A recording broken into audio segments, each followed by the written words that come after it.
Good morning all of you dear friends. आज हमारा class होगा इंटरफ्रेंस यानी व्यतिकरण। यह चैप्टर यूपी बोर्ड के बच्चों के लिए बहुत ही महत्वपूर्ण चैप्टर है। इस चैप्टर से एक क्वेश्चन निश्चित रूप से आपको मिल जाएगा। इसमें 3 वीडियोज आपको मिलेंगे, 3 पार्ट में आपका ये चैप्टर कंप्लीट होगा। तो आप तीनों वीडियोज को नियमित रूप से 2-3 दिन ढंग से आप देखें और पीडीएफ द्वारा दिए गए नोट्स को अपने नोटबुक पर तैयार करें। और कहीं भी प्रॉब्लम हो तो आप हमें कमेंट कर सकते हैं। तो सबसे पहले हम चलते हैं इंटरफ्रेंस यानी व्यतिकरण होता क्या है। तो व्यतिकरण में आपका ये जान लिए हैं आप लोग क्लास 11th में कि अगर लाखों करोड़ों तरंगे एक साथ चलती हैं तो बिना एक दूसरे को प्रभावित किए हुए चल सकती हैं। अर्थात अगर भिन्न भिन्न आवृत्तियों की बहुत सारी तरंगें एक साथ चलती हैं तो वे एक दूसरे को कभी भी प्रभावित नहीं करती हैं। तो ठीक उसी तरह से यानी कि हमें यह जानना पड़ेगा कि अगर समान आवृत्ति की अगर 2 तरंगें हों और किसी माध्यम में एक साथ एक ही दिशा में चल रही हों, फिर ध्यान दीजिए कि यदि किसी माध्यम में एक ही आवृत्ति या समान आवृत्ति की 2 तरंगें एक साथ एक ही दिशा में चल रही हों, यदि किसी माध्यम में समान आवृत्ति की 2 तरंगें एक साथ एक ही दिशा में चलती हों या चल रही हों, तो माध्यम के भिन्न भिन्न बिंदुओं पर उनकी परिणामी तीव्रता उनके अलग अलग तीव्रताओं के योग से भिन्न होता है। ध्यान दीजिए, 2 तरंगें चलेंगी तो दोनों का परिणामी तीव्रता कुछ ना कुछ होगा और दोनों की तीव्रताएं भी अलग अलग होंगी। तो यदि उनकी परिणामी तीव्रता निकाला जाए और दोनों तरंगों की तीव्रताओं को जोड़ा जाए तो हर बिंदु पर ये बराबर नहीं होता है। कहीं पर तीव्रता बढ़ जाती है और कहीं पर तीव्रता घट जाती है। तो आप कहेंगे कि जब किसी माध्यम में समान आवृत्ति की 2 तरंगें एक साथ एक ही दिशा में चलती हैं तो उनके अध्यारोपण से माध्यम में जो परिणामी तीव्रता होती है वो भिन्न भिन्न बिंदुओं पर भिन्न भिन्न होती है। कुछ बिंदुओं पर परिणामी तीव्रता उन तरंगों की तीव्रताओं के योग से अधिक हो जाती है तो कहीं पर कम हो जाती है। यानी कि एक बिंदु पर जितनी परिणामी तीव्रता होगी दूसरे बिंदु पर जाके बदल जाती है। तो मोटिव इसका ये है, फिर से एक बार मैं रिवाइज कर दे रहा हूँ कि जब किसी माध्यम में समान आवृत्ति की या एक ही आवृत्ति की 2 तरंगें एक साथ चलती हैं तो उनके अध्यारोपण से माध्यम में जो परिणामी तीव्रता होती है वे परिणामी तीव्रता उन तरंगों के अलग अलग तीव्रताओं के योग से भिन्न होती है। कुछ बिंदुओं पर परिणामी तीव्रता अधिकतम होती है तो कुछ बिंदुओं पर परिणामी तीव्रता न्यूनतम होती है।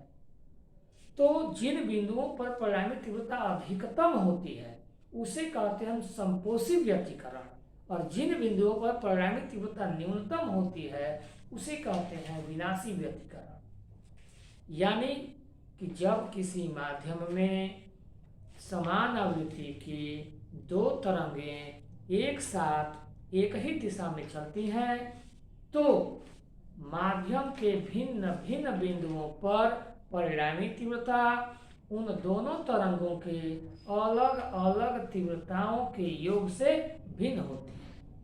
कुछ बिंदुओं पर परिणामी तीव्रता अधिकतम होती है तो कुछ बिंदुओं पर परिणामी तीव्रता न्यूनतम होती है। इस घटना को ही हम व्यतिकरण कहते हैं। और जिन बिंदुओं पर तीव्रता अधिकतम होती है उसे हम संपोषी व्यतिकरण कहेंगे। जिन बिंदु पर तीव्रता अधिकतम होगी उसे कहेंगे हम संपोषी व्यतिकरण, और जिन बिंदुओं पर तीव्रता न्यूनतम होती है उसे कहते हैं विनाशी व्यतिकरण। तीव्रता मैक्सिमम होगा तो संपोषी कहेंगे, तीव्रता मिनिमम होगा तो उसे हम विनाशी कहेंगे। और अब हम परिणामी तीव्रता के लिए फार्मूला डेरिवेट करने जा रहे हैं और वहाँ से हम रिजल्ट निकालेंगे कि तीव्रता मैक्सिमम कब होगा और तीव्रता मिनिमम कब होगा। तो आइए हम व्यक्तीकरण के लिए परिणामी तीव्रता के लिए फार्मूला फाइंड करते हैं।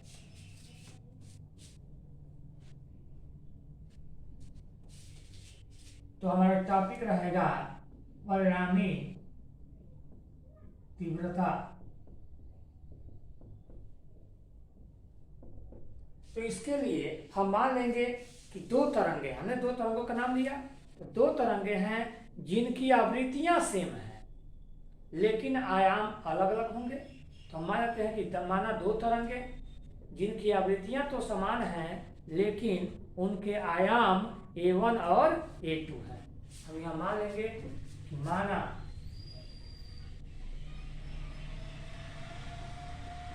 दो तरंगे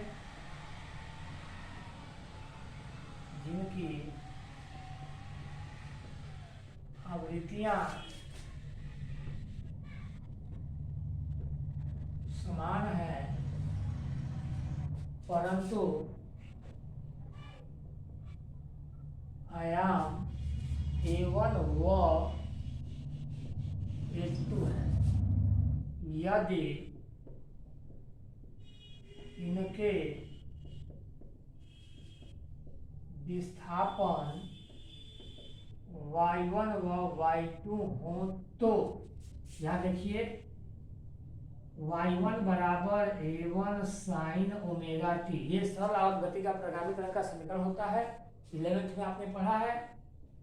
y2 बराबर हो जाएगा A2 sine omega t plus phi. हमने मान लिया कि दोनों तरंगों के बीच कलांतर फाई है, एक दिशा में तो है लेकिन दोनों के कलाओं में अंतर जो है वो फाई का है। अब यहाँ हम लेंगे अध्यारोपण के सिद्धांतानुसार, अध्यारोपण के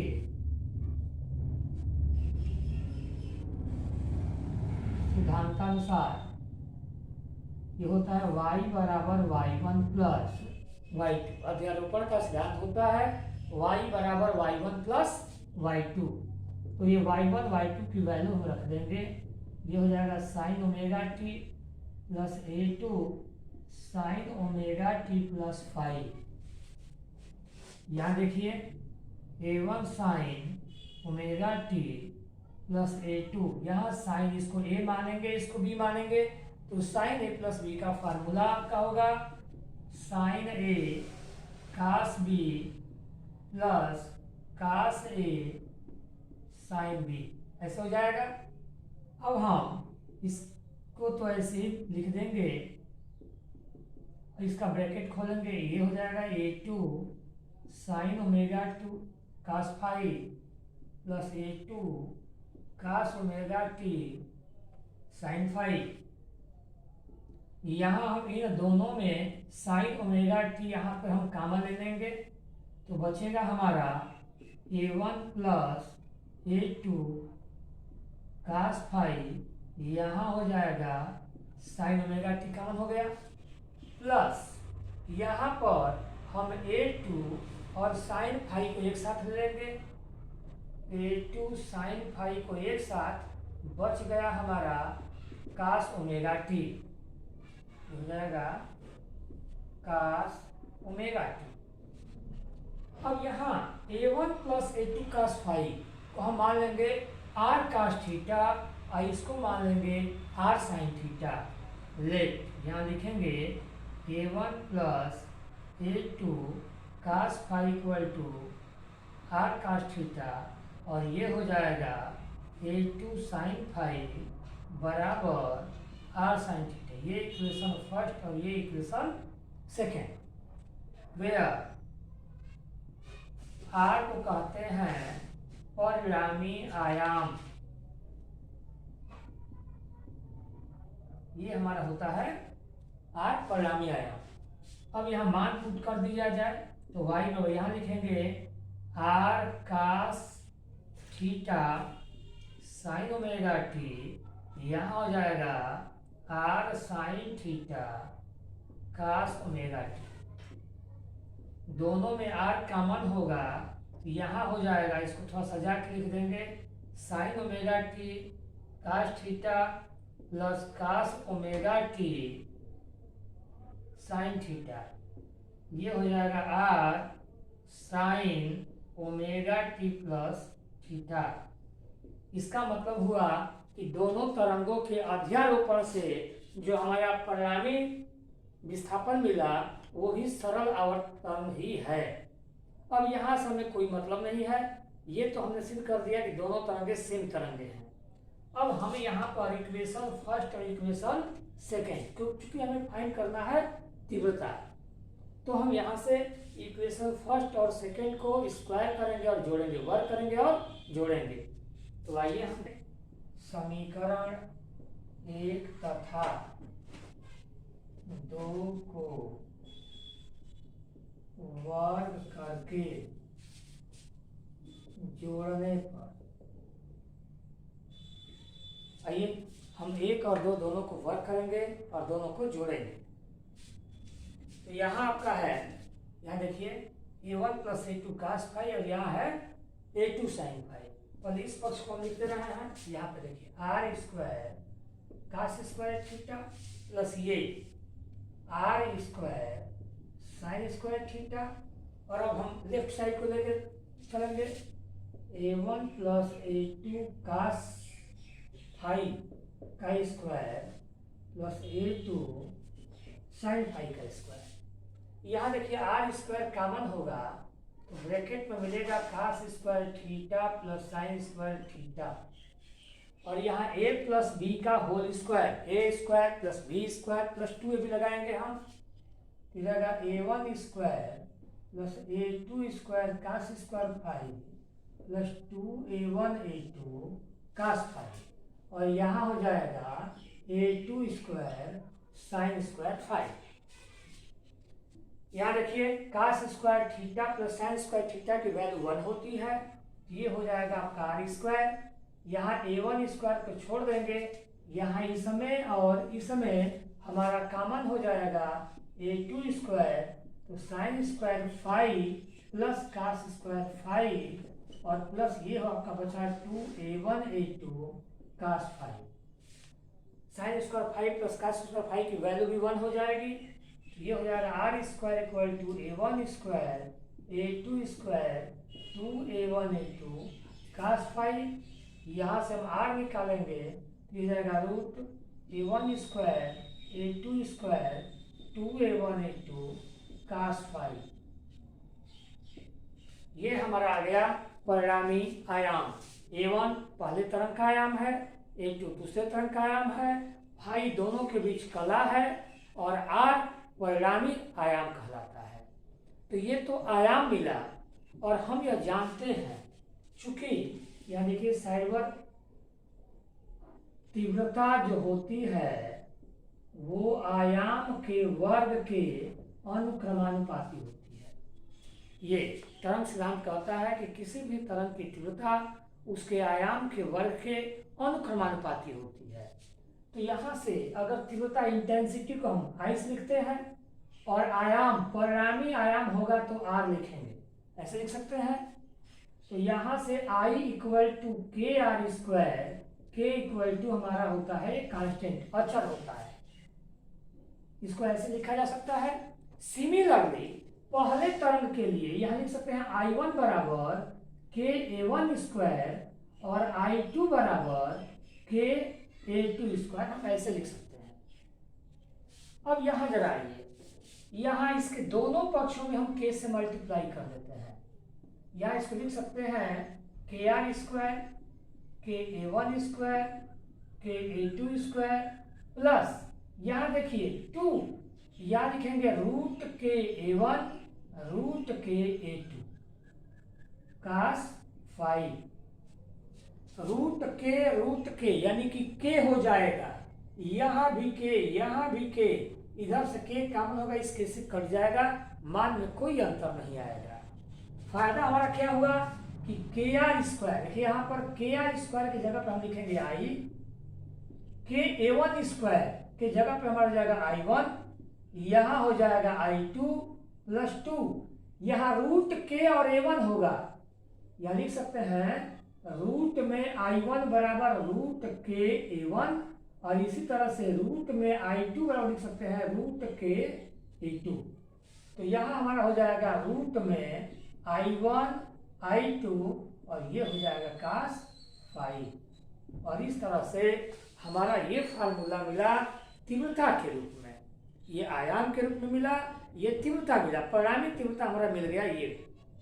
अब हमने बताया था कि कुछ बिंदुओं पर तीव्रता अधिकतम होती है और कुछ बिंदुओं पर तीव्रता न्यूनतम होती है। तो अधिकतम कब होगा, न्यूनतम कब होगा? तो आइए देखिए, जब दो तरंगें समान कला में मिलती हैं, अर्थात या लिखेंगे हम समपोषी व्यतिकरण के लिए फाई की जो वैल्यू होगी 0, 2 पाई, 4 पाई एंड सो ऑन। तो देखिए 0 भरेंगे तो cos फाई की वैल्यू 1 आ जाएगा, 2 पाई सम संख्या जब भी होगा तो +1 होगा, cos फाई इक्वल टू इतना पर cos फाई इक्वल टू +1 हो जाएगा।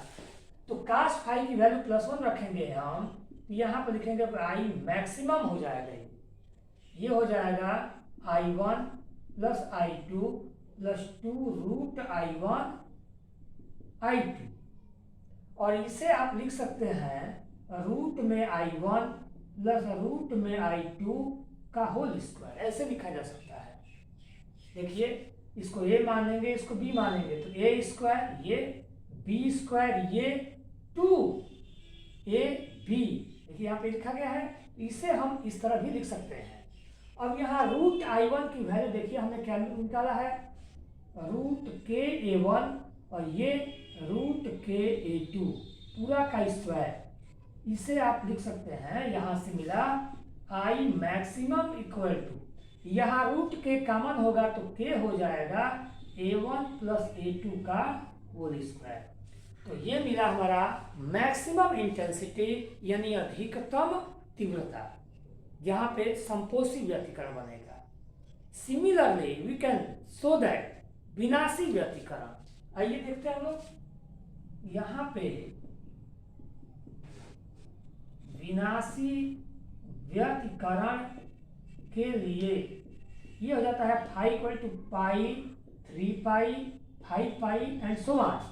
तो यहाँ पे cos फाई की वैल्यू आती है -1। तो यहाँ अगर हम -1 पुट कर दें तो यहाँ जो प्लस है वो माइनस हो जाएगा। तो आइए जहाँ पे हमारा ये मिला है, यहाँ प्लस मिला है, वहाँ हमारा माइनस हो जाएगा, ये हो जाएगा I minimum i1 plus i2 minus 2 root में हो जाएगा i1 i2, जिससे हम लिख सकते हैं यहाँ पर ऐसे root i1 minus root i2 का होल स्क्वायर, और इसके साथ लिख सकते हैं के a1 माइनस a2 का होल स्क्वायर, यानी आई मिनिमम की वैल्यू आ गई के a1 माइनस a2 का होल स्क्वायर। अब न्यूमेरिकल करते समय कभी कभी पूछता है कि अधिकतम और न्यूनतम तीव्रताओं का अनुपात बताइए। तो यहाँ आप ये लिख सकते हो I maximum upon I minimum.